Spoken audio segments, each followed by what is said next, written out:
түбіне бір еменнің шошқа келіп, жемісін жерге түскен жеді теріп. Тойған соң келістіріп ұйықтап алып, еменнің түбін қазды, тұра келіп. Шошқаға сол уақытта сөз айтады ағаштың басындағы құзғын көріп.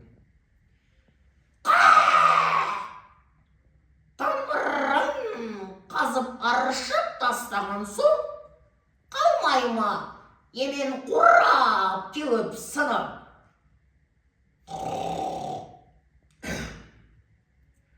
Қураса қурайды деп қиналман көп, қурамай тұрған менен неме ол сеп?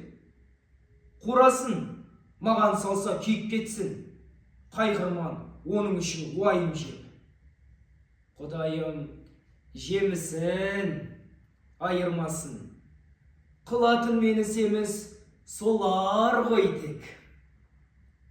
Сол шақта күңіреніп сөйледі емен, шошқаға айтып тұрған осылай деп. Ей шіркін, жақсылықты білмей тұғын, білсең сен не бетің бар бедей тұғын. Жоғары қарай алсан білер едің, шыққанын жеміс қайдан сен жей тұғын. Дүниеде түрлі-түрлі адамдар бар. Жақсымен арасында жамандар бар. Ғылымды пайдаланып отырса да, сезбейтін сол пайдасын надандар бар.